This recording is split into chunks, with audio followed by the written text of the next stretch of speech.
ಪ್ರಿಯ ವೀಕ್ಷಕರೇ ನಮಸ್ಕಾರ. 2026 ಮಾರ್ಚ್ 3ನೇ ತಾರೀಕು ಮಂಗಳವಾರ ಒಂದು ಸಂಪೂರ್ಣ ಚಂದ್ರಗ್ರಹಣ ಸಂಭವಿಸುತ್ತೆ. ಈ ಚಂದ್ರಗ್ರಹಣಕ್ಕೆ ಹೆಚ್ಚಿನ ಪ್ರಾಮುಖ್ಯತೆ ಇದೆ. ಯಾಕಂದರೆ ಆ ದಿನ ಪೂರ್ಣಚಂದ್ರನು ಕೆಂಪು ವರ್ಣದಲ್ಲಿ ಕಾಣಿಸ್ತಾನೆ. ಅದಕ್ಕೆ ಹೆಸರೇನು ಕೊಟ್ಟಿದ್ದಾರೆ ಅಂದರೆ ಬ್ಲಡ್ ಮೂನ್ ಅಥವಾ ರೆಡ್ ಮೂನ್ ಅಂತ. 2026 ಮಾರ್ಚ್ 3ನೇ ತಾರೀಕಿನ ಸಂಪೂರ್ಣ ಚಂದ್ರಗ್ರಹಣ ಸಂಭವಿಸೋದು ಸಿಂಹ ರಾಶಿಯಲ್ಲಿ. ಇದು ಕೇತುಗ್ರಸ್ತ ಚಂದ್ರಗ್ರಹಣ. ಈಗ ಈ ಸಂಪೂರ್ಣ ಚಂದ್ರಗ್ರಹಣ ಗೋಚರಿಸೋದು ಪ್ರಮುಖವಾಗಿ ಬೇರೆ ಬೇರೆ ದೇಶಗಳಲ್ಲಿ. ಈಗ ಪೇರುಲ್ಲಿ, ಅಮೇರಿಕಾದಲ್ಲಿ ಸಾಕಷ್ಟು ಕಡೆ ಕಾಣುತ್ತದು. ನ್ಯೂಯಾರ್ಕಲ್ಲಿ, ಶಿಕಾಗೋ ಅಲ್ಲಿ, Washington DC, Hawaii, San Francisco, Los Angeles, Detroit, New Orleans, ಹಾಗೆಯೇ ಕ್ಯಾನಡಾದಲ್ಲಿ ಕ್ವಿಬೆಕ್ಕಲ್ಲಿ ಕಾಣುತ್ತೆ. ಮತ್ತು ಇನ್ನೂ ಕೆಲವು ದೇಶಗಳಲ್ಲಿ ಫಿಲಿಪೈನ್ಸಲ್ಲಿ, Vietnam, Australia, Taiwan, Indonesia, Hong Kong, Bangkok, South Korea, ದಕ್ಷಿಣ ಕೊರಿಯಾ, ಚೈನಾದಲ್ಲಿ ಬೀಜಿಂಗ್ ಹಾಗೂ ಶಾಂಘೈಯಲ್ಲಿ, ಜಪಾನಲ್ಲಿ ಟೋಕಿಯೋದಲ್ಲಿ ಹಾಗೂ ಮೆಕ್ಸಿಕೋದಲ್ಲೂ ಕೂಡ ಸಂಭವಿಸುತ್ತೆ.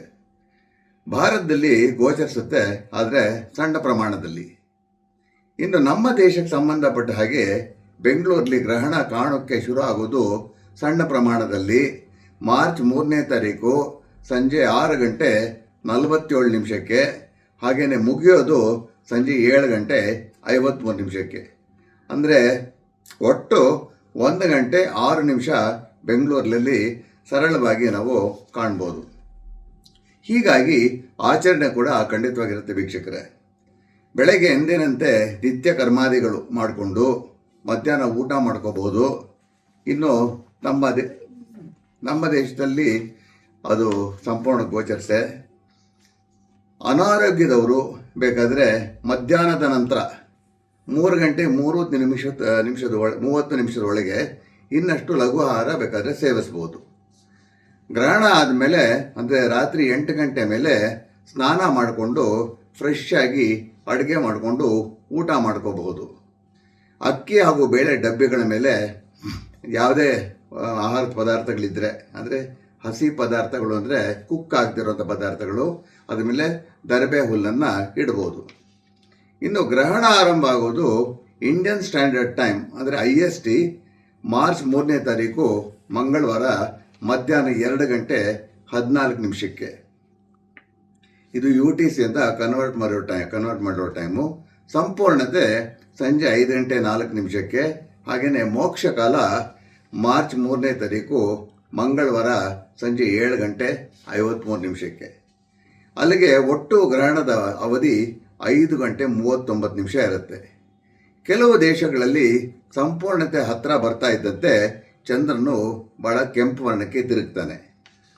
ಇನ್ನೊಂದು ಕಡೆ ಕೌತುಕ ಅಂದರೆ ಅದ್ಭುತ ದೃಶ್ಯ ಕೂಡ ಇದು. ಇನ್ನು ನಮ್ಮ ದೇಶದಲ್ಲಿ ಕಡಿಮೆ ಪ್ರಮಾಣದಲ್ಲಿ ಗ್ರಹಣ ಗೋಚರಿಸೋದ್ರಿಂದ ಚಂದ್ರನು ಸ್ವಲ್ಪ ಕೆಂಪು ವರ್ಣದಲ್ಲಿ ಸಣ್ಣ ಪ್ರಮಾಣದಲ್ಲಿ ಕಾಣಿಸ್ಕೋಬೋದೇನೋ. ಇನ್ನು ಮತ್ತೊಂದು ಕಡೆ ಜ್ಯೋತಿಷ್ ಶಾಸ್ತ್ರದ ಪ್ರಕಾರ ಈ ಬ್ಲಡ್ ಮೂನ್ ಅಷ್ಟು ಶುಭವಲ್ಲ ಅಂತ ಹೇಳ್ತಾರೆ.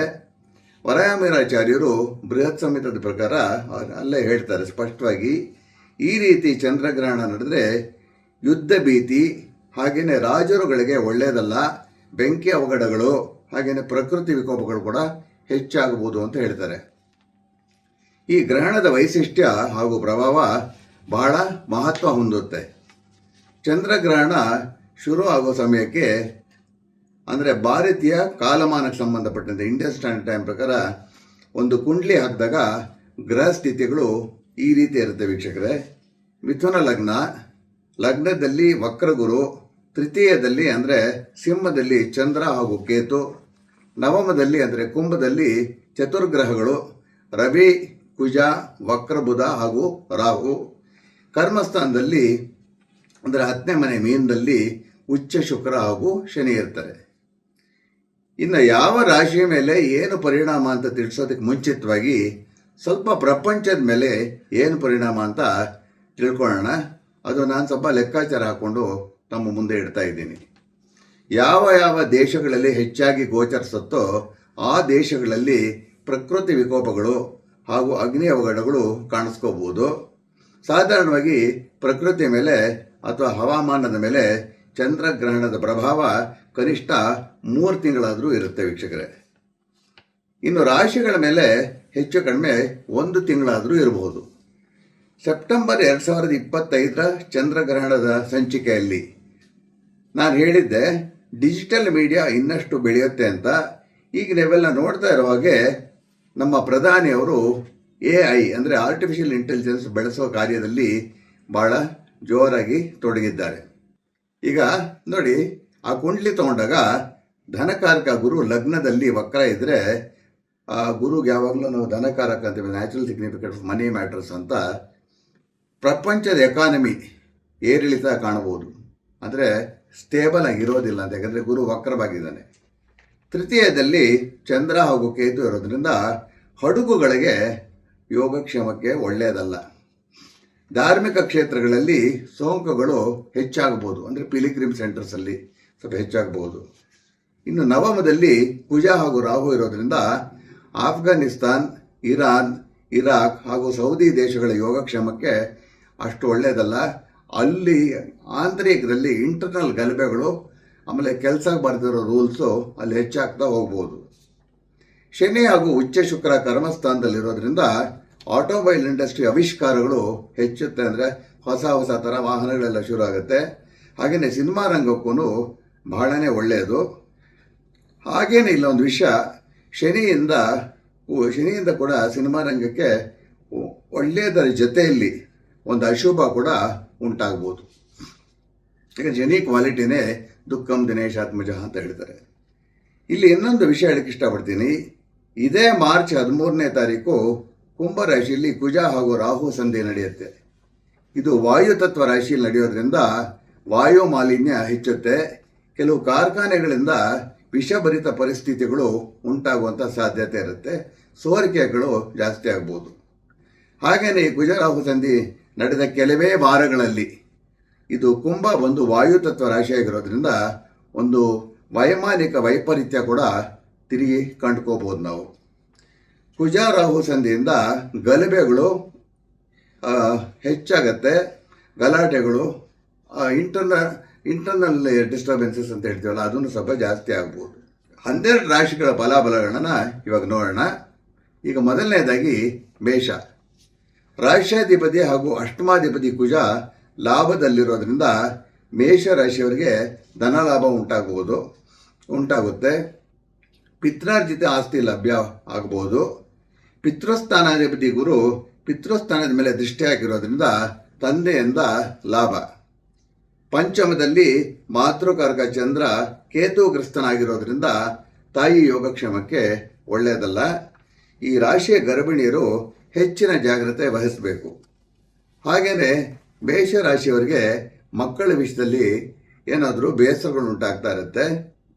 ಯಾಕಂದರೆ ಪಂಚಮದಲ್ಲಿ ಇದು ಚಂದ್ರ ಗ್ರಹಣಕ್ಕೀಡಾಗಿರೋದ್ರಿಂದ ಮಕ್ಕಳು ಸ್ವಲ್ಪ ಏನಾದರೂ ಅಸಭ್ಯವಾಗಿ ನಡ್ಕೋಬಹುದು. ಆ ರೀತಿಯಲ್ಲಿ ಕರ್ಮಸ್ಥಾನಾಧಿಪತಿ ಶನಿ ಉಚ್ಚ ಶುಕ್ರನ ಜೊತೆ ಇರೋದ್ರಿಂದ ಮದುವೆ ಪ್ರಯತ್ನಗಳು ಫಲಿಸುತ್ತೆ. ಹಾಗೆಯೇ ವಿದೇಶ ನೌಕರಿಗೆ ಪ್ರಯತ್ನ ಪಡ್ತಾ ಇದ್ದರೆ ಅದರಲ್ಲೂ ಶುಭ ಉಂಟಾಗಬಹುದು. ತೃತೀಯ ಷಷ್ಠ್ಯಾಧಿಪತಿ ಬುಧ ಏಕಾದಶದಲ್ಲಿರೋದ್ರಿಂದ ಸೋದರ ಮಾವನ ಯೋಗಕ್ಷೇಮಕ್ಕೆ ಅಷ್ಟು ಕ್ಷೇಮ ಅಲ್ಲ, ಅಷ್ಟು ಒಳ್ಳೆಯದಲ್ಲ. ಇನ್ನು ಇವರಿಗೆ ಸಂಬಂಧಪಟ್ಟಂತೆ ಪರಿಹಾರ, ಗ್ರಹಣದ ಸಮಯದಲ್ಲಿ ಇವಾಗ ನಾನು ಹೇಳೋ ಮಂತ್ರವನ್ನು ಉತ್ತರಾಭಿಮುಖ 108 ಬಾರಿ ಜಪಿಸಬೇಕು. ಈ ಮಂತ್ರ ಹೆಂಗೆ ಬರುತ್ತೆ ಅಂದರೆ ಓಂ ಹಂ ಹನುಮತೆ ನಮಃ. ಮತ್ತೊಮ್ಮೆ ಹೇಳ್ತೀನಿ ವೀಕ್ಷಕರೇ, ಓಂ ಹಂ ಹನುಮತೆ ನಮಃ. ಇಷ್ಟು ಮೇಷರಾಶಿಯ ಫಲಾಫಲಗಳು. ಈಗ ವೃಷಭ. ರಾಶ್ಯಾಧಿಪತಿ ಶುಕ್ರ ಏಕಾದಶದಲ್ಲಿ ಉಚ್ಚಸ್ಥಾನದಲ್ಲಿರೋದ್ರಿಂದ ವೃಷಭ ರಾಶಿಯವರಿಗೆ ಹಣದ ಕೊರತೆ ಇರೋಲ್ಲ, ತಕ್ಕ ಮಟ್ಟಿಗೆ ಧನಾಗಮನ ಇರುತ್ತೆ. ಲಾಭಸ್ಥಾನಾಧಿಪತಿ ಗುರು ದ್ವಿತೀಯದಲ್ಲಿರೋದ್ರಿಂದ ಅದಕ್ಕೊಂದು ಧನಯೋಗ ಅಂತ ಹೇಳ್ತೀವಿ. ಪಾರ್ಟ್ನರ್ಶಿಪ್ ಬಿಸ್ನೆಸ್ಗಳಿಗೆ ಅನಿರೀಕ್ಷಿತ ಧನ ಲಾಭ ಉಂಟಾಗುತ್ತೆ. ತೃತೀಯದಲ್ಲಿ ವಕ್ರಗುರು ಇರೋದ್ರಿಂದ ಕೌಟುಂಬಿಕ ಜೀವನದಲ್ಲಿ ಸಮಾಧಾನ ಇರುತ್ತೆ. ಚತುರ್ಥದಲ್ಲಿ ಅಂದರೆ ಮಾತೃಸ್ಥಾನದಲ್ಲಿ ಕೇತುಗ್ರಸ್ತ ಚಂದ್ರನಿಂದ ಯಾವಾಗಲೂ ಹೇಳೋ ಹಾಗೆ ಕಾರಕೋ ಭಾವನಾಶ ಅಂತ ತಾಯಿ ಯೋಗಕ್ಷೇಮಕ್ಕೆ ಅಷ್ಟು ಒಳ್ಳೆಯದಲ್ಲ. ಕರ್ಮಸ್ಥಾನದಲ್ಲಿ ಅಂದರೆ 10ನೇ ಮನೆಯಲ್ಲಿ ರವಿ ಇರೋದ್ರಿಂದ ಈ ರಾಶಿಯ ಸರ್ಕಾರಿ ನೌಕರರಿಗೆ ಬಡ್ತಿ ಅಂದರೆ ಪ್ರಮೋಷನ್ ಸಿಗ್ಬೋದು. ಈ ರೀತಿ ಒಳ್ಳೆಯದುಂಟಾಗ್ಬೋದು. ಸಪ್ತಮಾಧಿಪತಿ ಕುಜ ದಶಮದಲ್ಲಿ ರಾಹು ಜೊತೆ ಇರೋದ್ರಿಂದ ಪತಿ ಅಥವಾ ಪತ್ನಿಯ ಆರೋಗ್ಯದಲ್ಲಿ ಏರುಪೇರು. ರಾಹುಗ್ರಸ್ತ ಕುಜನ ದೃಷ್ಟಿ ವೃಷಭದ ಮೇಲೆ ಇರೋದ್ರಿಂದ, ವೃಷಭ ರಾಶಿಯ ಮೇಲೆ ಇರೋದ್ರಿಂದ ವೃಷಭ ರಾಶಿಯವರಿಗೆ ಸೋಂಕುಗಳು ಕಾಣಿಸ್ಬೋದು. ರಾಹು ಯಾವಾಗಲೂ 4th ಹೌಸ್ ಆಸ್ಪೆಕ್ಟ್ ಅಂತ ಇರುತ್ತೆ. ಕಾಲುಗಳಲ್ಲಿ ನಿಶ್ಶಕ್ತಿ ಉಂಟಾಗ್ಬೋದು. ಪಂಚಮಾಧಿಪತಿ ಬುಧ ಕರ್ಮಸ್ಥಾನದಲ್ಲಿರೋದ್ರಿಂದ ವೃಷಭ ರಾಶಿಯವರ ಮಕ್ಕಳ ಉದ್ಯೋಗದಲ್ಲಿ ಅವರು ಏಳಿಗೆ ಕಾಣಬಹುದು. ಮಕ್ಕಳಿಗೆ ಒಳ್ಳೊಳ್ಳೆ ನೌಕರಿ ಸಿಗಬಹುದು. ಶುಕ್ರ ಹಾಗೂ ಶನಿ ಏಕಾದಶಿಯಲ್ಲಿರೋದ್ರಿಂದ ಮದುವೆ ಪ್ರಯತ್ನಗಳು ಲಭಿಸುತ್ತೆ. ಇವರಿಗೆ ಪರಿಹಾರ, ಈಗ ನಾನು ಹೇಳೋ ಮಂತ್ರವನ್ನು ನೋಡಿ ವೀಕ್ಷಕ, ಎಲ್ರಿಗೂ ನಾನು ಭಾಳ ಸರಳವಾಗಿರುವಂಥ ಪರಿಹಾರ ಹೇಳಿದ್ದೀನಿ. ಗ್ರಹಣದ ಸಮಯದಲ್ಲಿ ಉತ್ತರಾಭಿಮುಖ 108 ಬಾರಿ ಜಪಿಸಬೇಕು. ಈ ಮಂತ್ರ ಬಂದು ಓಂ ನಮೋ ಭಗವತೆ ವಾಸುದೇವಾಯ ಅಂತ ಬರುತ್ತೆ. ಇಷ್ಟು ವೃಷಭ ರಾಶಿಯ ಫಲಾಫಲಗಳು. ಈಗ ಮಿಥುನ ರಾಷ್ಟ್ರಾಧಿಪತಿ ಬುಧ ನವಮದಲ್ಲಿ ವಕ್ರ. ಇದರಿಂದ ಮಿಥುನ ರಾಶಿಯವರಿಗೆ ಸ್ವಲ್ಪ ಎಲ್ಲ ಕೆಲಸಗಳಲ್ಲಿ ಹಿನ್ನಡೆ. ವಕ್ರ ಅಂದರೆ ಹೆಂಗೆ ಅಂದರೆ ಸೊಂಟಕ್ಕೆ ಒಂದು ಹಗ್ಗ ಕಟ್ಬಿಟ್ಟು ಈಗ ಇಟ್ಕೊಂಡಿರ್ತಾರೆ. ಕೆಲವು ವಿಷಯಕ್ಕೆ ಒಳ್ಳೆಯದು, ಕೆಲವು ವಿಷಯಕ್ಕೆ ಒಳ್ಳೆಯದಲ್ಲ. ರಾಶಿಯಲ್ಲಿ ಗುರು ಇರೋದ್ರಿಂದ ಸ್ಥಿರತೆ ಇರುತ್ತೆ. ಆದರೆ ಸಾಧಾರಣವಾಗಿ ಜನ್ಮ ರಾಶಿಯಲ್ಲಿ ಗುರು ಅಷ್ಟು ಶುಭ ಅಲ್ಲ. ಜನ್ಮಗುರು ನರೋದುಃಖಂ ಅಂತ ಹೇಳೋ ಹಾಗೆ ಮನಸ್ಸಿಗೆ ಏನಾದರೂ ಒಂಥರ ಬೇಸರಗಳು ಉಂಟಾಗ್ತಾನೆ ಇರುತ್ತೆ. ತೃತೀಯದಲ್ಲಿ ಅಂದರೆ ಭ್ರಾತೃಸ್ಥಾನದಲ್ಲಿ ದ್ವಿತೀಯಾಧಿಪತಿ ಗ್ರಹಣಗ್ರಸ್ತ ಚಂದ್ರ ಇರೋದ್ರಿಂದ ಪ್ರಯಾಣದಲ್ಲಿ ಅಪಘಾತದ ಸಾಧ್ಯತೆ ಇರುತ್ತೆ. ಹಾಗೆಯೇ ಒಡ ಹುಟ್ಟಿದವ್ರ ಜೊತೆ ದುಡ್ಡಿನ ವಿಷಯದಲ್ಲಿ ಏನಾದರೂ ಮನಸ್ತಾಪಗಳು ಉಂಟಾಗ್ತಾ ಇರ್ಬೋದು. ಯಾವುದೋ ವ್ಯವಹಾರಕ್ಕೆ ಸಂಬಂಧಪಟ್ಟಿದ್ದು ಆ ರೀತಿಯಲ್ಲಿ. ನವಮದಲ್ಲಿ ಕುಜ ಹಾಗೂ ರಾಹು ಇದ್ದರೆ ತಂದೆಗೆ ವಿಚಿತ್ರ ಸೋಂಕು ಕಾಣಿಸ್ಕೋಬೋದು, ಇನ್ಫೆಕ್ಷನ್ಸು.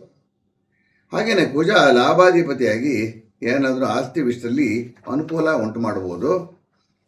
ತೃತೀಯಾಧಿಪತಿ ರವಿ ನವಮದಲ್ಲಿ ರಾಹುಗ್ರಸ್ತನಾಗಿರೋದ್ರಿಂದ ಅಕ್ಕ ಅಥವಾ ಅಣ್ಣನ ಯೋಗಕ್ಷೇಮಕ್ಕೆ ಒಳ್ಳೆಯದಲ್ಲ. ಕರ್ಮಸ್ಥಾನದಲ್ಲಿ ಶುಕ್ರ ಇರೋದ್ರಿಂದ ಮಿಥುನ ರಾಶಿಯ ಸಿನಿಮಾ ನಟ ಅಥವಾ ನಟಿಯರಿಗೆ ಯಶಸ್ಸು ಹಾಗೂ ಕೀರ್ತಿ ಹೆಚ್ಚಾಗಬಹುದು. ಕರ್ಮಸ್ಥಾನದಲ್ಲಿ ಜಲತತ್ವ ರಾಶಿಯಲ್ಲಿ ಶನಿ ಇರೋದ್ರಿಂದ ಹೊರದೇಶದಲ್ಲಿ ವಿದೇಶದಲ್ಲಿ ನೌಕರಿಯಲ್ಲಿರುವಂಥವ್ರಿಗೆ ಸ್ವಲ್ಪ ಶುಭ ಹೆಚ್ಚು ಉಂಟಾಗತ್ತೆ. ಇನ್ನು ಇವರಿಗೆ ಪರಿಹಾರ ಹೇಗೆ ಅಂದರೆ, ಈಗ ನಾನು ಹೇಳೋ ಮಂತ್ರವನ್ನು ಗ್ರಹಣ ಸಮಯದಲ್ಲಿ 108 ಬಾರಿ ಜಪಿಸಬೇಕು.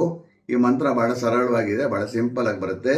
ಓಂ ಅನಂತಾಯ ನಮಃ ಅಂತ ಬರುತ್ತೆ. ಮತ್ತೊಮ್ಮೆ ಹೇಳ್ತೀನಿ, ಓಂ ಅನಂತಾಯ ನಮಃ ಅಂತ. ಇಷ್ಟು ವೀಕ್ಷಕರೇ ಮಿಥುನ ರಾಶಿಗೆ ಸಂಬಂಧಪಟ್ಟಿದ್ದು ಫಲಗಳು. ಈಗ ಕಟಕ ರಾಶಿಯವರು ಹೆಚ್ಚಿನ ಜಾಗ್ರತೆ ವಹಿಸಬೇಕು. ಯಾಕಂದರೆ ರಾಷ್ಟ್ರಾಧಿಪತಿ ಚಂದ್ರನೇ ಗ್ರಹಣಕ್ಕೆ ಈಡಾಗಿದ್ದಾನೆ. ದ್ವಿತೀಯದಲ್ಲಿ ಚಂದ್ರ ಕೇತುದು ಸಂಯೋಜನೆ ಇರುತ್ತೆ. ದಂತ ಸಮಸ್ಯೆಗಳು ಹಾಗೂ ಪ್ರತ್ಯೇಕವಾಗಿ ಎಡಗಣ್ಣಿಗೆ ಪೆಟ್ಟಾಗುವಂಥ ಸಾಧ್ಯತೆ ಇರುತ್ತೆ. ಇದೆಲ್ಲ ನೋಡಿ ವೀಕ್ಷಕರೇ, ನಾನು ಬಹಳ ಅನುಭವದ ಮೇಲೆ ಹೇಳ್ತಾ ಇರೋದು. ಈ ರಾಶಿಯ ಹೋಟೆಲ್ ಅಥವಾ ಬಾರ್ ನಡೆಸೋರಿಗೆ ಕಷ್ಟಗಳು ಸ್ವಲ್ಪ ಹೆಚ್ಚಾಗಬಹುದು. ಅಷ್ಟಮದಲ್ಲಿ ವಕ್ರಬುಧನಿಂದ ಕಾನೂನು ಸಮಸ್ಯೆಗಳು ಕೂಡ ಕಾಣಿಸ್ಕೋಬೋದು. ಆದರೆ ಧನಸ್ಥಾನಾಧಿಪತಿ ರವಿ ಅಷ್ಟಮದಲ್ಲಿರೋದ್ರಿಂದ ಪಿತ್ರಾರ್ಜಿತ ಆಸ್ತಿ ಲಭ್ಯ. ಅಷ್ಟಮದಲ್ಲಿ ರಾಹು ಇರೋದ್ರಿಂದ ಸೋಮಾರಿತನ ಹೆಚ್ಚುತ್ತೆ. ಹಾಗೆಯೇ ಕುಜ ಮತ್ತು ರಾಹು ಅಷ್ಟಮದಲ್ಲಿ ಸೇರಿರೋದ್ರಿಂದ ಚರ್ಮ ಸೋಂಕುಗಳು ಚಿಕ್ಕದಾಗಿ ಕಾಣಿಸ್ಕೋಬೋದು. ಅಷ್ಟಮದಲ್ಲಿ ರಾಹು ಹಾಗೂ ಕುಜ ಇರೋದ್ರಿಂದ ಕಟಕ ರಾಶಿಯವರಿಗೆ ವಾಹನ ಅಪಘಾತದ ಸಾಧ್ಯತೆಗಳು ಮತ್ತು ಕಬ್ಬಿಣದಿಂದ ತೊಂದರೆ ಆಗುವಂಥ ಸಾಧ್ಯತೆಗಳು ಹೆಚ್ಚಿರುತ್ತೆ. ಬೆಂಕಿ ವಿಷಯಲ್ಲೂ ಸ್ವಲ್ಪ ದೂರ ಇದ್ದರೆ ವಾಸಿ. ಅಂದರೆ ಬೆಂಕಿ ಅಂದರೆ ಸ್ಟವ್, ಎಲೆಕ್ಟ್ರಿಕಲ್ ಪಾಯಿಂಟ್ಸ್ ವಿಷಯದಲ್ಲಿ ಸ್ವಲ್ಪ ಕೇರ್ಫುಲ್ ಆಗಿರಬೇಕು. ಮಾತೃಸ್ಥಾನಾಧಿಪತಿ ಶುಕ್ರ ಹಾಗೂ ಶನಿ ನವಮದಲ್ಲಿರೋದ್ರಿಂದ ತಾಯಿ ತಂದೆಗೆ ಸಂತಸ. ಇಷ್ಟೆಲ್ಲ ಅಷ್ಟಮದಲ್ಲಿ ಚತುರ್ಗ್ರಹಗಳು ಅಶುಭ ಅನಿಸಿದ್ರೂ ಭಾಗ್ಯಸ್ಥಾನಾಧಿಪತಿ ಗುರು ಅಷ್ಟಮದ ಮೇಲೆ ದೃಷ್ಟಿ ಹಾಕಿರೋದ್ರಿಂದ ಯಾವುದೋ ದೈವಶಕ್ತಿ ಕಟಕ ರಾಶಿಯವರಿಗೆ ಒಂದು ಬಲ ಕೊಟ್ಟು ಗ್ರಹ ದೋಷಗಳ ಅಶುಭವನ್ನು ನಿಯಂತ್ರಣ ಮಾಡುತ್ತೆ ಹಾಗೂ ಕಡೆಯಲ್ಲಿ ಯಶಸ್ಸು ಕೂಡ ಕೊಡುತ್ತೆ. ಇದು ಇವ್ರಿಗೆ ಪರಿಹಾರ ಏನು ಅಂದರೆ, ಈ ಮಂತ್ರವನ್ನು ಗ್ರಹಣದ ಸಮಯದಲ್ಲಿ ಉತ್ತರಾಭಿಮುಖ 108 ಬಾರಿ ಜಪಿಸಬೇಕು. ಹರೇ ರಾಮ ರಾಮ ರಾಮ ಹರೇ ಹರೇ, ಹರೇ ಕೃಷ್ಣ ಕೃಷ್ಣ ಕೃಷ್ಣ ಹರೇ ಹರೇ, ಹರೇ ರಾಮ ರಾಮ ರಾಮ ಹರೇ ಹರೇ, ಹರೇ ಕೃಷ್ಣ ಕೃಷ್ಣ ಕೃಷ್ಣ ಹರೇ ಹರೇ. ಇಷ್ಟೊಂದು ಕಟಕ ರಾಶಿಯ ಫಲಗಳು. ಈಗ ಸಿಂಹ ರಾಶಿಯಲ್ಲಿ ವ್ಯಯಾಧಿಪತಿ ಚಂದ್ರನಿಗೆ ಕೇತುಗ್ರಸ್ತ ಗ್ರಹಣ ಆಗಿದೆ. ಹೀಗಾಗಿ ಸಿಂಹ ರಾಶಿಯವರಿಗೆ ಸ್ವಲ್ಪ ಹಣದ ಕೊರತೆ ಉಂಟಾಗ್ಬೋದು. ಯಾಕಂದರೆ 12ನೇ ಮನೆಗೆ ನಾವು ವ್ಯಯಸ್ಥಾನ ಅಂತ ಹೇಳ್ತೀವಿ, ಹೌಸ್ ಆಫ್ ಲಾಸ್ ಅಂತ. ಸುಖಕ್ಕೂ ಸ್ವಲ್ಪ ಹೌಸ್ ಆಫ್ ಲಾಸ್ ಅಂತ ಹೇಳಬೇಕಾಗುತ್ತೆ, ಸುಖ ಸಂತೋಷಕ್ಕೆ. ಸಪ್ತಮದಲ್ಲಿ ಕುಜ ಹಾಗೂ ರಾಹು ದಂಪತಿಗಳಲ್ಲಿ ವೈಮನಸ್ಸು, ಹಾಗೆಯೇ ಒಬ್ಬರದವರ ಅಭಿಪ್ರಾಯಗಳು ಹೊಂದಾಣಿಕೆ ಆಗೋದಿಲ್ಲ. ಹಾಗೆಯೇ ಪತಿಗೆ ಪತ್ನಿ ಮೇಲೆ ಹಾಗೂ ಪತ್ನಿಗೆ ಪತಿ ಮೇಲೆ ಏನಾದರೂ ಮಾನಸಿಕ ಅಸಮಾಧಾನಗಳು ಉಂಟಾಗ್ತಾ ಇರುತ್ತೆ. ಇನ್ನು ಮದುವೆ ಹುಡುಕಾಟದಲ್ಲಿರೋರಿಗೆ ವಂಚನೆ ಸಾಧ್ಯ, ಜಾಗ್ರತೆ ವಹಿಸಬೇಕು. ಸದ್ಯಕ್ಕೆ ಮದುವೆ ಪ್ರಯತ್ನಗಳನ್ನು ಕನಿಷ್ಠ 1 ತಿಂಗಳು ಮುಂದೂಡಿದ್ರೆ ಬಹಳ ಒಳ್ಳೆಯದು. ರಾಷ್ಟ್ರಾಧಿಪತಿ ರವಿ ಸಪ್ತಮದಲ್ಲಿ ರಾಹುಗ್ರಸ್ತನಾಗಿರೋದ್ರಿಂದ ಆರೋಗ್ಯದಲ್ಲಿ ಏರುಪೇರು, ಸೋಂಕುಗಳು ಈ ರೀತಿ ಉಂಟಾಗಬಹುದು. ಆದರೆ ತೃತೀಯಾಧಿಪತಿ ಶುಕ್ರ ಅಷ್ಟಮದಲ್ಲಿ ಉಚ್ಚ ಸ್ಥಾನದಲ್ಲಿರೋದ್ರಿಂದ ಜೀವನೋಪಾಯಕ್ಕೆ ಒಂದು ಹೊಸ ಮಾರ್ಗ ಗೋಚರ ಆಗುತ್ತೆ. ಅಷ್ಟಮದಲ್ಲಿ ಷಷ್ಠ್ಯಾಧಿಪತಿ ಶನಿ ಜಲತತ್ವ ರಾಶಿಯಲ್ಲಿರೋದ್ರಿಂದ ನೌಕರಿಯಲ್ಲಿ ಬಡ್ತಿ, ವಿದೇಶದಲ್ಲಿರೋರಿಗೆ ಏಳಿಗೆ ಹೆಚ್ಚಿರುತ್ತೆ. ಬಹಳ ಮುಖ್ಯ ವಿಷಯ ಏನಂದರೆ ಪಂಚಮಾಧಿಪತಿ ಗುರು ಲಾಭಸ್ಥಾನದಿಂದ ಪಂಚಮದ ಮೇಲೆ ದೃಷ್ಟಿ ಹಾಕಿರೋದ್ರಿಂದ ಅಂತಿಮದಲ್ಲಿ ಹೇಗೋ ಎಲ್ಲ ಕಷ್ಟಗಳನ್ನು ದಾಟುವಂಥ ಸಾಮರ್ಥ್ಯ ಕೂಡ ಇವರದಾಗುತ್ತೆ. ಸದ್ಯಕ್ಕೆ ಸಿಂಹರಾಶಿಯವರಿಗೆ ದೈವಶಕ್ತಿಯ ರಕ್ಷಣೆ ಇದೆ. ಈ ಮಂತ್ರವನ್ನು ಗ್ರಹಣ ಸಮಯದಲ್ಲಿ ಉತ್ತರಾಭಿಮುಖ 108 ಬಾರಿ ಜಪಿಸಬೇಕು. ಶ್ರೀರಾಮ ರಾಮ ರಾಮೇತಿ ರಮೇ ರಾಮೇ ಮನೋರಮೆ, ಶ್ರೀರಾಮ ರಾಮ ರಾಮೇತಿ ರಮೇ ರಾಮೇ ಮನೋರಮೆ, ಸಹಸ್ರನಾಮ ತತ್ವಲ್ಯಂ ರಾಮನಾಮ ವರಾನನೆ ಅಂತ. ಮತ್ತೊಮ್ಮೆ ಹೇಳ್ತೀವಿ ವೀಕ್ಷಕರೇ, ಶ್ರೀರಾಮ ರಾಮ ರಾಮೇತಿ ರಮೇ ರಾಮೇ ಮನೋರಮೆ, ಸಹಸ್ರನಾಮ ತತ್ವಲ್ಯಂ ರಾಮನಾಮ ವರಾನನೆ. ಇಷ್ಟು ಸಿಂಹರಾಶಿಯ ಫಲಾಫಲಗಳು. ಈಗ ಕನ್ಯಾ ರಾಷ್ಟ್ರಾಧಿಪತಿ ಬುಧ 6ನೇ ಮನೆ ಅಂದರೆ ದುಸ್ಥಾನದಲ್ಲಿ ವಕ್ರಗತ. ಹೀಗಾಗಿ ಕನ್ಯಾ ರಾಶಿಯವರ ಆರೋಗ್ಯದಲ್ಲಿ ಪದೇ ಪದೇ ಸ್ವಲ್ಪ ಏರುಪೇರುಗಳು ಉಂಟಾಗುತ್ತೆ. ಹಾಗೆಯೇ ಏನೇ ಕೆಲಸ ಮಾಡಬೇಕಾದ್ರೂ ವಿಳಂಬ ಆಗೋದು, ಅಡ್ಡಿ ಆತಂಕಗಳು, ಈ ರೀತಿ ತೊಂದರೆಗಳು ಕಾಡ್ತಾನೆ ಇರುತ್ತೆ. ಆದರೆ ದಶಮದಲ್ಲಿ ಗುರು ಇರೋದ್ರಿಂದ, ಹಾಗೆಯೇ ಗುರು ದೃಷ್ಟಿ ಬುಧನ ಮೇಲೆ ಇರೋದ್ರಿಂದ ಏನೇ ಕಷ್ಟಗಳು ಬಂದರೂ ಹೇಗೋ ಮುಂದುವರ್ಕೊಂಡು ಹೋಗ್ತಾ ಇರ್ತಾರೆ. ಷಷ್ಠದಲ್ಲಿ ಕುಜ ರಾಹು ಇರೋದ್ರಿಂದ ಪದೇ ಪದೇ ಹೊಟ್ಟೆ ನೋವು ಹಾಗೂ ಅಜೀರ್ಣ ಕಾಣಿಸ್ಕೋಬೋದು. ಸ್ವಲ್ಪ ಡೈಜೆಸ್ಟಿವ್ ಪ್ರಾಬ್ಲಮ್ಸ್ ಆ ಥರ ಉತ್ಪತ್ತಿ ಆಗುತ್ತೆ. ಲಾಭಾಧಿಪತಿ ಚಂದ್ರ 12ನೇ ಮನೆ ಅಂದರೆ ವ್ಯಯಸ್ಥಾನದಲ್ಲಿರೋದ್ರಿಂದ, ಹಾಗೆಯೇ ವ್ಯಯಾಧಿಪತಿ ರವಿ ಷಷ್ಠದಲ್ಲಿರೋದ್ರಿಂದ ಎಷ್ಟೇ ದುಡ್ಡು ಬಂದರೂ ಜೋಬು ಖಾಲಿ ಅಂತ ಅರ್ಥ. ಸಪ್ತಮದಲ್ಲಿ ಶನಿ ಹಾಗೂ ಉಚ್ಚ ಶುಕ್ರ ಇರೋದ್ರಿಂದ ಮದುವೆ ಪ್ರಯತ್ನಗಳು ಫಲಿಸುತ್ತೆ. ಹಾಗೆಯೇ ದಾಂಪತ್ಯದಲ್ಲಿ ಸುಖ ಸಂತೋಷ ಇರುತ್ತೆ. ಈ ಮಂತ್ರವನ್ನು ಗ್ರಹಣ ಸಮಯದಲ್ಲಿ ಉತ್ತರಾಭಿಮುಖ 108 ಬಾರಿ ಜಪಿಸಿ ಓಂ ಗಂ ಗಣಪತಿಯೇ ನಮಃ ಅಂತ. ಈ ಮಂತ್ರ ಮತ್ತೊಮ್ಮೆ ಹೇಳ್ತೀನಿ, ಓಂ ಗಂ ಗಣಪತಿಯೇ ನಮಃ ಅಂತ. ಇಷ್ಟು ವೀಕ್ಷಕರೇ ಕನ್ಯಾ ರಾಶಿಗೆ ಸಂಬಂಧಪಟ್ಟಿದ್ದು ಫಲಗಳು. ಈಗ ತುಲಾ ರಾಷ್ಟ್ರಾಧಿಪತಿ ಶುಕ್ರ ಷಷ್ಠದಲ್ಲಿ ಅಂದರೆ ರೋಗಸ್ಥಾನದಲ್ಲಿರೋದ್ರಿಂದ ತುಲಾ ರಾಶಿಯವರ ಆರೋಗ್ಯ ಅಷ್ಟಾಗಿ ಸಮಾಧಾನವಾಗಿ ಇರೋದಿಲ್ಲ. ಆದರೆ ಶುಕ್ರ ಉಚ್ಚ ಸ್ಥಾನದಲ್ಲಿರೋದ್ರಿಂದ ಗಾಬರಿ ಬೇಡ, ಏನೇ ಇದ್ದರೂ ಚೇತರಿಸ್ಕೊಳ್ತಾರೆ. ಶುಕ್ರ ಹಾಗೂ ಶನಿ ಇಬ್ಬರು 12ನೇ ಮನೆ ಅಂದರೆ ವ್ಯಯಸ್ಥಾನದ ಮೇಲೆ ದೃಷ್ಟಿ ಹಾಕಿರೋದ್ರಿಂದ ತುಲಾ ರಾಶಿಯವರಿಗೆ ನಿದ್ದೆ ಬರಲ್ಲ, ಅಂದರೆ ಸ್ಲೀಪ್ಲೆಸ್ನೆಸ್ ಅಂತ ಹೇಳ್ತೀವಲ್ಲ ಆ ರೀತಿಯಲ್ಲಿ. ಹಾಗೆಯೇ ವಿಪರೀತ ಖರ್ಚುಗಳಿರುತ್ತೆ. ಇರೋದರಲ್ಲಿ ಗುರು ದೃಷ್ಟಿ ರಾಶಿಯ ಮೇಲೆ ಇರೋದ್ರಿಂದ ಹೇಗೋ ಕಷ್ಟಗಳನ್ನು ನಿಭಾಯಿಸ್ತಾರೆ.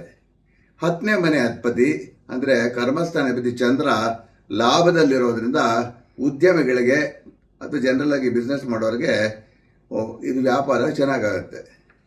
ಆದರೆ ಚಂದ್ರ ಗ್ರಹಣಕ್ಕೀಡಾಗಿರೋದ್ರಿಂದ ಗ್ರಾಹಕರ ಬೇಡಿಕೆಗಳ ಈಡೇರಿಸೋದಕ್ಕೆ ಕಷ್ಟ ಆಗುತ್ತೆ. ಇದಕ್ಕೆ ಮೂಲ ಕಾರಣ ಇವರ ಆರೋಗ್ಯದ ಪದೇ ಪದೇ ಏರುಪೇರಿಂದ. ಅಂದರೆ ಆರೋಗ್ಯ ಸರಿಯಾಗಿಲ್ಲ ಅಂದರೆ ಸರಿಯಾಗಿ ಕೆಲಸ ಮಾಡೋಕ್ಕಾಗಲ್ಲ ನೋಡಿ, ಆ ರೀತಿಲಾಗತ್ತೆ. ಪಂಚಮದಲ್ಲಿ ಕುಜ ಹಾಗೂ ರಾಹು ಇರೋದ್ರಿಂದ ಮಕ್ಕಳ ಬಗ್ಗೆ ಚಿಂತೆ ಹೆಚ್ಚಾಗುತ್ತೆ. ಪ್ರತ್ಯೇಕವಾಗಿ ಈ ರಾಶಿಯ ಗರ್ಭಿಣಿಯರಿಗೆ ಸೋಂಕಾಗುವಂಥ ಸಾಧ್ಯತೆ ಇರುತ್ತೆ. ಸರಿಯಾಗಿರೋ ವೈದ್ಯರ ಸಲಹೆ ಪಡ್ಕೋಬೇಕು. ಹೀಗಾಗಿ ಈ ರಾಶಿಯ ಗರ್ಭಿಣಿಯರು ಶುಚಿಯಲ್ಲಿ ಬಹಳ ಹೆಚ್ಚಿನ ಜಾಗ್ರತೆ ವಹಿಸಬೇಕು. ಜನಸಂದಣಿ ಸ್ಥಳಗಳಿಂದ ದೂರ ಇದ್ದರೆ ಬಹಳ ಒಳ್ಳೆಯದು. ಹಾಗೇನು ಆರೋಗ್ಯಕರವಾದ ಮನೆ ಊಟ ಮಾಡಿಕೊಂಡ್ರೆ ಇನ್ನೂ ಒಳ್ಳೆಯದು. ಲಾಭಾಧಿಪತಿ ರವಿ ಪಂಚಮದಲ್ಲಿರೋದ್ರಿಂದ ಆಗಾಗ ಧನಾಗಮನ ಹೆಚ್ಚಿರುತ್ತೆ. ರಾಶಿಯ ಮೇಲೆ ಗುರು ದೃಷ್ಟಿ ಇರೋದ್ರಿಂದ ತುಲಾ ರಾಶಿಯವರಿಗೆ ಕಾರಣಾಂತರಗಳಿಂದ ವೈರಾಗ್ಯ ಹೆಚ್ಚುತ್ತೆ. ಭೌತಿಕ ಜೀವನದ ಮೇಲೆ ಆಸಕ್ತಿ ಕಡಿಮೆ ಆಗ್ಬೋದು. ಆದರೆ ಸಂಪಾದನೆ ಆಗಲಿ ಅಥವಾ ಸುಖ ಸಂತೋಷ ಆಗಲಿ ಅವರು ಹೆಚ್ಚಾಗಿ ಅವ್ರಿಗೆ ಬರ್ತಾನೆ ಇರುತ್ತೆ. ಅವರು ಜಾಸ್ತಿ ಅದಕ್ಕೆ ಗಮನ ಕೊಡೋದಿಲ್ಲ. ಈ ಮಂತ್ರವನ್ನು ಗ್ರಹಣ ಸಮಯದಲ್ಲಿ ಉತ್ತರಾಭಿಮುಖ 108 ಬಾರಿ ಜಪಿಸಬೇಕಾಗತ್ತೆ. ಓಂ ಕ್ಲೀಂ ಕೃಷ್ಣಾಯ ನಮಃ, ಓಂ ಕ್ಲೀಂ ಕೃಷ್ಣಾಯ ನಮಃ. ಇದನ್ನು ಕೃಷ್ಣಾಯ ನಮಃ ಅಂತ ಬೇಕಾದ್ರೆ ಹೇಳ್ಬೋದು, ಇಲ್ಲ ಕೃಷ್ಣಾಯ ನಮಃ ಅಂತ ಹೇಳ್ಬೋದು. ನನ್ನ ಪ್ರಕಾರ ಈ ಬೀಜ ಮಂತ್ರ ಮಾಡಿದಾಗ ಓಂ ಕ್ಲೀಂ ಕೃಷ್ಣಾಯ ನಮಃ ಅಂದರೆ ಇದಕ್ಕೆ ಎಫೆಕ್ಟ್ ಸ್ವಲ್ಪ ಜಾಸ್ತಿ ಇರುತ್ತೆ. ಇಷ್ಟು ವೀಕ್ಷಕರೇ ತುಲಾರಾಶಿಯ ಫಲಾಫಲಗಳು. ವೃಶ್ಚಿಕ ರಾಶ್ಯಾಧಿಪತಿ ಹಾಗೂ ರೋಗಸ್ಥಾನಾಧಿಪತಿ ಕುಜ 4ನೇ ಮನೆಯಲ್ಲಿ ಅಂದರೆ ಮಾತೃಸ್ಥಾನದಲ್ಲಿ ರಾಹುಗ್ರಸ್ತನಾಗಿದ್ದಾನೆ. ಹೀಗಾಗಿ ವೃಶ್ಚಿಕ ರಾಶಿಯವರ ಆರೋಗ್ಯ ಹಾಗೂ ಅವರ ತಾಯಂದರ ಆರೋಗ್ಯದಲ್ಲೂ ಏರುಪೇರುಗಳು ಪದೇ ಪದೇ ಕಾಣಬಹುದು. ಸಾಧಾರಣವಾಗಿ ಕುಜ ರಾಹು ಮಿಲನದಿಂದ ಅನಿರೀಕ್ಷಿತವಾಗಿ ಸೋಂಕುಗಳು ಅಂದರೆ ಇನ್ಫೆಕ್ಷನ್ಸು ಕಾಣಬಹುದು. ಇದನ್ನು ಪದೇ ಪದೇ ಹೇಳ್ತಾ ಇರ್ತೀನಿ ವೀಕ್ಷಕರೇ, ಯಾರದೇ ಜಾತಿಗಳು ಕುಜ ರಾಹು ಜೊತೆಲಿದ್ರೆ ಏನಾದರೂ ಇನ್ಫೆಕ್ಷನ್ ಅಲರ್ಜಿ ಅಂತ ಬೇಗ ಬರುತ್ತೆ ಅವ್ರಿಗೆ ಅಂತ. ಹಾಗೆಯೇ ಚತುರ್ಥದಲ್ಲಿ ರಾಹು ಇದ್ದರೆ ವಾಹನ ಅಪಘಾತದ ಸಾಧ್ಯತೆ ಕೂಡ ಇರುತ್ತೆ. ಹೇಗೆ ಅಂದರೆ ಬೇರೆ ಯಾರೋ ಕುಡಿದು ಅಮಲಿನಲ್ಲಿ ಬಂದು ಡ್ಯಾಶ್ ಹೊಡೆಯೋದು ಆ ರೀತಿಯಲ್ಲಿರುತ್ತೆ. ಕರ್ಮಸ್ಥಾನಾಧಿಪತಿ ರವಿ ಸ್ಥಾನದಿಂದ ನೌಕರಿಯಲ್ಲಿರೋರಿಗೆ ಸ್ವಲ್ಪ ಏಳಿಗೆ. ಆದರೆ 10ನೇ ಮನೆಯಲ್ಲಿ ಅಂದರೆ ಕರ್ಮಸ್ಥಾನದಲ್ಲಿ ಕೇತುಗ್ರಸ್ತ ಚಂದ್ರಗ್ರಹಣ ನಡೀತಾ ಇರೋದ್ರಿಂದ ವಿದೇಶದಲ್ಲಿ ನೌಕರಿಯಲ್ಲಿರೋ ವೃಶ್ಚಿಕ ರಾಶಿಯವರಿಗೆ ಸ್ವಲ್ಪ ಎಡವಟ್ಟು ಅಂತ ಹೇಳಬೇಕಾಗತ್ತೆ. ಸಪ್ತಮಾಧಿಪತಿ ಶುಕ್ರ ಪಂಚಮದಲ್ಲಿರೋದ್ರಿಂದ ಸಂಭಾವಿತರಿಗೆ ಮದುವೆ ನಿಶ್ಚಯ ಆಗ್ಬೋದು. ಪಂಚಮದಲ್ಲಿ ಶನಿ ಇದ್ದರೆ ಜೂಜಿನ ದಾಸರಿಗೆ ನಷ್ಟಗಳು ಹೆಚ್ಚಾಗತ್ತೆ. ಅಷ್ಟಮದಲ್ಲಿ ವಕ್ರಗುರು ಇರೋದ್ರಿಂದ ಪಿತ್ರಾರ್ಜಿತ ಆಸ್ತಿ ಲಭ್ಯ ಆಗ್ಬೋದು. ಈ ಮಂತ್ರವನ್ನು ಗ್ರಹಣ ಸಮಯದಲ್ಲಿ ಉತ್ತರಾಭಿಮುಖ 108 ಬಾರಿ ಜಪಿಸಬೇಕು. ಇದು ಬಹಳ ಸರಳವಾಗಿರೋ ಮಂತ್ರ, ತಮಗೆಲ್ಲ ಗೊತ್ತೇ ಇರುತ್ತೆ. ಓಂ ನಮಃ ಶಿವಾಯ, ಓಂ ನಮಃ ಶಿವಾಯ, ಈ ರೀತಿ. ಇಷ್ಟು ವೃಶ್ಚಿಕ ರಾಶಿಗೆ ಸಂಬಂಧಪಟ್ಟಿತ್ತು. ಧನುಸ್ ರಾಶ್ಯಾಧಿಪತಿ ಗುರು ಸಪ್ತಮದಲ್ಲಿ ವಕ್ರಿ. ನಿಂತೋಗಿರೋ ಕೆಲಸಗಳಿಗೆ ಚಾಲನೆ ಸಿಗತ್ತೆ. ಮದುವೆ ಪ್ರಯತ್ನಗಳು ಫಲಿಸತ್ತೆ. ತೃತೀಯದಲ್ಲಿ ಕುಜ ರಾಹು ಸಂಯೋಜನೆಯಿಂದ ಒಡ ಹುಟ್ಟಿದವ್ರ ಯೋಗಕ್ಷೇಮಕ್ಕೆ ಒಳ್ಳೆಯದಲ್ಲ. ಹಾಗೆಯೇ ಒಡ ಹುಟ್ಟಿದವ್ರ ಜೊತೆ ಭಿನ್ನಾಭಿಪ್ರಾಯಗಳು ಉತ್ಪತ್ತಿ ಆಗ್ಬೋದು. ಪಿತೃಸ್ಥಾನಾಧಿಪತಿ ರವಿ ಪಿತೃಸ್ಥಾನದ ಮೇಲೆ ದೃಷ್ಟಿ ಹಾಕಿರೋದ್ರಿಂದ ತಂದೆಯ ಹಣಕಾಸಿನ ವಿಷಯಕ್ಕೆ ಒಳ್ಳೆಯದು. ಆದರೆ ಅಷ್ಟಮಾಧಿಪತಿ ಚಂದ್ರ ಪಿತೃಸ್ಥಾನದಲ್ಲಿ ಕೇತುಗ್ರಸ್ತನಾಗಿರೋದ್ರಿಂದ ತಂದೆ ಆರೋಗ್ಯದಲ್ಲಿ ಹೆಚ್ಚಿನ ಏರುಪೇರಿರ್ಬೋದು. ಚತುರ್ಥದಲ್ಲಿ ಉಚ್ಚ ಶುಕ್ರ ಹಾಗೂ ಶನಿ ಬಲವಾಗಿರೋದ್ರಿಂದ ಪ್ರಯತ್ನ ಪಟ್ಟರೆ ಹೊಸ ವಾಹನ ಲಭ್ಯ. ಕರ್ಮಸ್ಥಾನಾಧಿಪತಿ ಬುಧ ವಕ್ರನಾಗಿ ತೃತೀಯದಲ್ಲಿರೋದ್ರಿಂದ ವೃತ್ತಿಯಲ್ಲಿ ಏಳಿಗೆ. ಆದರೆ ಬಹಳ ಒತ್ತಡಗಳು ಅಂದರೆ ಸ್ಟ್ರೆಸ್ಸು ಹೆಚ್ಚಾಗ್ತಾನೆ ಹೋಗುತ್ತೆ. ಈ ಮಂತ್ರವನ್ನು ಗ್ರಹಣ ಸಮಯದಲ್ಲಿ ಉತ್ತರಾಭಿಮುಖ 108 ಬಾರಿ ಜಪಿಸಿ. ಓಂ ಧನ್ವಂತರಯೇ ನಮಃ, ಓಂ ಧನ್ವಂತರಯೇ ನಮಃ ಈ ಮಂತ್ರವನ್ನು. ಇಷ್ಟು ಧನುರಾಶಿಯ ಫಲಗಳು. ಈಗ ಮಕರ ರಾಶ್ಯಾಧಿಪತಿ ಶನಿ ತೃತೀಯದಲ್ಲಿ ಗುರು ಮನೆಯಲ್ಲಿ ಉಚ್ಚ ಯೋಗಕಾರಕ ಶುಕ್ರನ ಜೊತೆ ಇರೋದ್ರಿಂದ ಹೊಸ ಮನೆ ಲಭ್ಯ. ಅದು ಬಾಡಿಗೆ ಮನೆ ಆಗಿರ್ಬೋದು ಅಥವಾ ಸ್ವಂತ ಮನೆ ಆಗಿರ್ಬೋದು. ಇನ್ನು ಪಂಚಮಾಧಿಪತಿ ಶುಕ್ರ ಉಚ್ಚ ಸ್ಥಾನದಲ್ಲಿರೋದ್ರಿಂದ ಮಕ್ಕಳ ವಿಷಯದಲ್ಲಿ ಸಂತೋಷ ಉಂಟಾಗುತ್ತೆ. ಆದರೆ ಸಪ್ತಮಾಧಿಪತಿ ಚಂದ್ರ ಅಷ್ಟಮದಲ್ಲಿ ಗ್ರಹಣಕ್ಕೀಡಾಗಿರೋದ್ರಿಂದ ಪತಿ ಅಥವಾ ಪತ್ನಿಯ ಆರೋಗ್ಯದಲ್ಲಿ ಏರುಪೇರು. ಇದರಿಂದ ಮನಸ್ಸಿಗೆ ಸ್ವಲ್ಪ ಬೇಸರ ಉಂಟಾಗುತ್ತೆ. ಅಷ್ಟಮದಲ್ಲಿ ಚಂದ್ರ ಹಾಗೂ ಕೇತು, ಹಾಗೆಯೇ ಅಷ್ಟಮಾಧಿಪತಿ ರವಿ ರಾಹುಗ್ರಸ್ತನಾಗಿರೋದ್ರಿಂದ ಮಕರ ರಾಶಿಯವರಿಗೆ ಸಣ್ಣ ಪುಟ್ಟದಾದ ಕಣ್ಣಿನ ಸಮಸ್ಯೆ ಕೂಡ ಕಾಣಿಸ್ಕೋಬೋದು.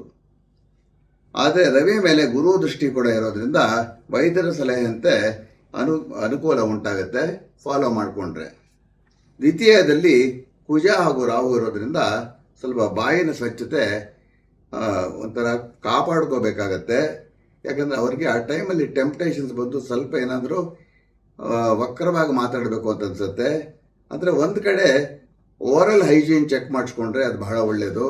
ಇನ್ನೊಂದು ಕಡೆ ಆಗಾಗ ಕೆಟ್ಟ ಅಸಭ್ಯ ಮಾತುಗಳನ್ನು ಅದು ಸಡನ್ನಾಗಿ ಸ್ವಲ್ಪ ಆಗ್ಬಿಡ್ಬೋದು. ಅದು ಶತ್ರುತ್ವನ ಬೆಳೆಸ್ಕೋಬೋದು.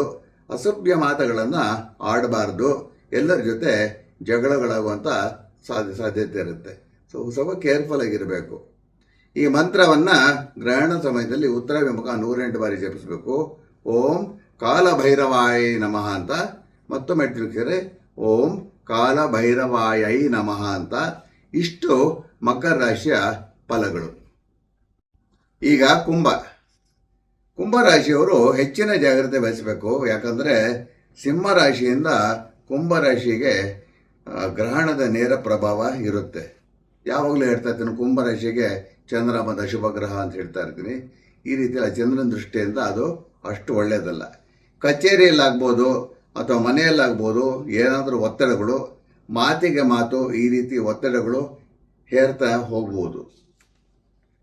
ಬಹಳ ತಾಳ್ಮೆ ಇಟ್ಕೊಂಡಿರಬೇಕು. ಪಂಚಮಾಧಿಪತಿ ಬುಧನ ವಕ್ರತ್ವದಿಂದ ಕುಂಭರಾಶಿಯವರ ಮಕ್ಕಳ ಆರೋಗ್ಯದಲ್ಲಿ ಏರುಪೇರುಗಳು. ಸಪ್ತಮಾಧಿಪತಿ ರವಿಯ ಸ್ಥಾನದಿಂದ ಪತಿ ಅಥವಾ ಪತ್ನಿ ಜೊತೆ ಭಿನ್ನಾಭಿಪ್ರಾಯಗಳು. ಕರ್ಮಸ್ಥಾನಾಧಿಪತಿ ಕುಜ ರಾಹುಗ್ರಸ್ತನಾಗಿರೋದ್ರಿಂದ ನೌಕರಿಯಲ್ಲಿ ಒತ್ತಡಗಳು. ಯೋಗಕಾರಕ ಶುಕ್ರ ದ್ವಿತೀಯದಲ್ಲಿ ಬಲವಾಗಿರೋದ್ರಿಂದ ಹಣಕಾಸಿನ ವಿಷಯಕ್ಕೆ ಅದು ಒಳ್ಳೆಯದೇ. ಹಾಗೆಯೇ ರಾಷ್ಟ್ರಾಧಿಪತಿ ದ್ವಿತೀಯದಲ್ಲಿರೋದ್ರಿಂದ ಸಂಪಾದನೆ ಚೆನ್ನಾಗಿರುತ್ತೆ. ಪೂರ್ವ ಪುಣ್ಯ ಸ್ಥಾನದಲ್ಲಿ ವಕ್ರ ಗುರು ಇದ್ದು ರಾಶಿಯ ಮೇಲೆ ದೃಷ್ಟಿ ಹಾಕಿರೋದ್ರಿಂದ ಕುಂಭರಾಶಿಯವರಿಗೆ ಸ್ವಲ್ಪ ದೈವ ಬಲ ಇರುತ್ತೆ. ಸರಿಯಾದ ದೈವಾರಾಧನೆಯಿಂದ ರಕ್ಷಣೆ ಕೂಡ ಖಂಡಿತವಾಗಿ ಸಿಗುತ್ತೆ. ಹೀಗಾಗಿ ಕಷ್ಟಗಳನ್ನು ದಾಟುವಂಥ ಸಾಮರ್ಥ್ಯ. ಈ ಮಂತ್ರವನ್ನು ಗ್ರಹಣ ಸಮಯದಲ್ಲಿ ಉತ್ತರಾಭಿಮುಖ 108 ಬಾರಿ ಜಪಿಸಬೇಕು. ಇದು ಮೃತ್ಯುಂಜಯ ಮಂತ್ರ. ಓಂ ತ್ರಯಂಬಕಂ ಯಜಾಮಹೇ ಸುಗಂಧಿಂ ಪುಷ್ಟಿವರ್ಧನಂ ಉರ್ವಾರುಕಮೇವ ಬಂಧನಾನ್ ಮೃತ್ಯೋರ್ಮುಕ್ಷಿಮಾಮೃತಾತ್. ಓಂ ತ್ರಯಂಬಕಂ ಯಜಾಮಹೇ ಸುಗಂಧಿಂ ಪುಷ್ಟಿವರ್ಧನಂ ಉರ್ವಾರುಕಮೇವ ಬಂಧನಾನ್ ಮೃತ್ಯೋರ್ಮುಕ್ಷಿಯಮಾಮೃತಾತ್. ಇಷ್ಟು ಕುಂಭರಾಶಿಯ ಫಲಾಫಲಗಳು. ಈಗ ಮೀನರಾಶಿ. ರಾಶಿಯಲ್ಲಿ ಶನಿ, ಹೀಗಾಗಿ ಸಾಡೆ ಸತಿ ಮಧ್ಯಭಾಗ ನಡೀತಾ ಇದೆ. ಇದರಿಂದ ಮನಸ್ಸಲ್ಲಿ ಏನಾದರೂ ಚಿಂತೆ ಇದ್ದೇ ಇರುತ್ತೆ. ಜನ್ಮರಾಶಿಯ ಮೇಲೆ ಅಂದರೆ ಚಂದ್ರನ ಮೇಲೆ ಶನಿ ಕೂತಿರೋದ್ರಿಂದ ತಾಯಿ ಯೋಗಕ್ಷೇಮಕ್ಕೆ ಒಳ್ಳೆಯದಲ್ಲ. ಯಾಕೆಂದರೆ ಚಂದ್ರನಿಗೆ ನಾವು ಮಾತೃಕಾರಕ ಅಂತ ಹೇಳ್ತೀವಿ. ಚತುರ್ಥದಲ್ಲಿ ವಕ್ರಗುರು ಅಂದರೆ ಮಾತೃಸ್ಥಾನದಲ್ಲಿ ಇರೋದ್ರಿಂದ ಇದು ತಾಯಿ ಮನಸ್ಥಿತಿಗೇನೋ ಒಳ್ಳೆಯದು. ಆದರೆ ಚತುರ್ಥಾಧಿಪತಿ ಬುಧ ವಕ್ರನಾಗಿ ವ್ಯಯಸ್ಥಾನದಲ್ಲಿ ಅಲ್ಲ 12ನೇ ಮನೆಯಲ್ಲಿ ಇರೋದು ತಾಯಿ ಆರೋಗ್ಯಕ್ಕೆ ಒಳ್ಳೆಯದಲ್ಲ. ಪಂಚಮಾಧಿಪತಿ ಚಂದ್ರ ಷಷ್ಠದಲ್ಲಿರೋದ್ರಿಂದ ಮೀನರಾಶಿಯವರು ಅವರ ಮಕ್ಕಳ ಬಗ್ಗೆ ಭಾಳ ಚಿಂತೆ ಹೆಚ್ಚು ಮಾಡಿಕೊಳ್ತಾರೆ. ಚಿಂತೆ ಮಾಡುವಂಥದ್ದು ಇರುತ್ತೋ ಇಲ್ವೋ, ಬಟ್ ಇವರು ಹೆಚ್ಚು ಮಾಡಿಕೊಳ್ತಾರೆ. ಹಾಗೆಯೇ ಪದೇ ಪದೇ ಇವರಿಗೆ ಆ ಚಿಂತೆ ಮಾಡಿ ಅಸಿಡಿಟಿ ಉಂಟಾಗುವಂಥ ಸಾಧ್ಯತೆ ಇರುತ್ತೆ. ಸಪ್ತಮಾಧಿಪತಿ ಬುಧ ವಕ್ರನಾಗಿ 12ನೇ ಮನೆಯಲ್ಲಿ ಅಂದರೆ ವ್ಯಯಸ್ಥಾನದಲ್ಲಿರೋದ್ರಿಂದ ಪತಿ ಅಥವಾ ಪತ್ನಿಯ ಆರೋಗ್ಯದಲ್ಲಿ ಏರುಪೇರುಗಳಿರುತ್ತೆ. 12ನೇ ಮನೆಯಲ್ಲಿ ಕುಜ ಹಾಗೂ ರಾಹು ಇರೋದ್ರಿಂದ ಪಾದದ ಬೆರಳುಗಳ ಮಧ್ಯದಲ್ಲಿ ಇನ್ಫೆಕ್ಷನ್ ಸೋಂಕುಗಳಾಗ್ಬೋದು. ಕಾಲುಗಳಲ್ಲಿ ಸ್ವಲ್ಪ ನೋವು ಹಾಗೂ ನಿಶ್ಶಕ್ತಿ ಉಂಟಾಗ್ಬೋದು. ಈ ರೀತಿ ಪದೇ ಪದೇ ಕಾಣಿಸ್ಕೋಬೋದು. ಆದರೆ ರಾಶಿಯಲ್ಲಿ ಉಚ್ಚ ಶುಕ್ರ ಇರೋದ್ರಿಂದ ಸ್ವಲ್ಪ ಸುಖನೂ ಹೆಚ್ಚಿರುತ್ತೆ. ಮನಸ್ಸಿಗೆ ಸ್ವಲ್ಪ ಖುಷಿ ಕೂಡ ಇರುತ್ತೆ. ಕುಜ ವ್ಯಯಸ್ಥಾನದಲ್ಲಿರೋದ್ರಿಂದ ಒಡ ಹುಟ್ಟಿದವರ ಸಂತೋಷ ಅಥವಾ ಯೋಗಕ್ಷೇಮಕ್ಕೂ ಅದು ಒಳ್ಳೆಯ ಸೂಚನೆ ಅಲ್ಲ. ಈ ಮಂತ್ರವನ್ನು ಗ್ರಹಣದ ಸಮಯದಲ್ಲಿ ಉತ್ತರಾಭಿಮುಖ 108 ಬಾರಿ ಜಪಿಸಬೇಕು. ಓಂ ಶ್ರಾಂ ಶ್ರೀಂ ಶ್ರೌಂ ಸಹ ಚಂದ್ರಮಸೇ ನಮಃ. ಮತ್ತೊಮ್ಮೆ ಹೇಳ್ತೀನಿ ವೀಕ್ಷಕರೇ, ಓಂ ಶ್ರಾಂ ಶ್ರೀಂ ಶ್ರೌಂ ಸಹ ಚಂದ್ರಮಸೇ ನಮಃ. ಇಷ್ಟು ವೀಕ್ಷಕರೇ ಮೀನರಾಶಿಯ ಸಂಬಂಧಪಟ್ಟಿದ್ದು ಫಲಗಳು. ನೋಡಿ ವೀಕ್ಷಕರೇ, ನಾನು ಯಾವಾಗಲೂ ಹೇಳೋ ಹಾಗೆ ನಿಮ್ಮ ಜಾತಕದ ಯೋಗಗಳು, ಬಲ ಅಬಲಗಳು, ಆಮೇಲೆ ದಶಾಭುಕ್ತಿಗಳು, ಲಗ್ನಾಧಿಪತಿ ಇರೋ ಸ್ಥಾನ ಇಷ್ಟೆಲ್ಲ ನೋಡಿಕೊಂಡು ಅದು ನಿಮ್ಮ ಭವಿಷ್ಯವನ್ನು ನಿರ್ಧರಿಸೋದು ಹೊರತು ಬರೀ ಒಂದು ಗೋಚಾರ ಅಂತ ಅಲ್ಲ. ಈ ರಾಶಿ ಫಲಗಳನ್ನು ಒಂದು ಗೈಡೆನ್ಸ್ಗಾಗಿ ತಗೊಳ್ಳಿ. ಸ್ವಲ್ಪ ಆಧ್ಯಾತ್ಮಿಕ ಚಿಂತನೆ, ಧ್ಯಾನ, ಒಳ್ಳೆತನ ಇದೆಲ್ಲ ಪಾಲನೆ ಮಾಡಿದರೆ ನಮಗೆ ಶ್ರೀರಕ್ಷೆ ಅಂತ ಅದು ನಮ್ಮ ಗ್ರಂಥಗಳಲ್ಲಿ ಹೇಳುತ್ತೆ. ಈ ಚಂದ್ರಗ್ರಹಣದ ಮಾಹಿತಿ ನಿಮಗೆಲ್ಲ ಇಷ್ಟ ಹಾಗೇನು ಉಪಯುಕ್ತ ಆಯಿತು ಅಂತ ಭಾವಿಸ್ತಾ ಈ ಸಂಚಿಕೆಯನ್ನು ಮುಗಿಸ್ತೀನಿ. ಮುಂದಕ್ಕೆ ಅತಿ ಶೀಘ್ರದಲ್ಲಿ ಯುಗಾದಿ ಸಂಚಿಕೆಯನ್ನು ಕೂಡ ನಿಮ್ಮ ಮುಂದೆ ಇಡ್ತೀನಿ. ಎಂದಿನಂತೆ ಎಲ್ಲರಿಗೂ ನನ್ನ ಗೌರವಾನ್ವಿತ ನಮಸ್ಕಾರಗಳು. ಕೃಷ್ಣಂ ವಂದೇ ಜಗದ್ಗುರುಂ.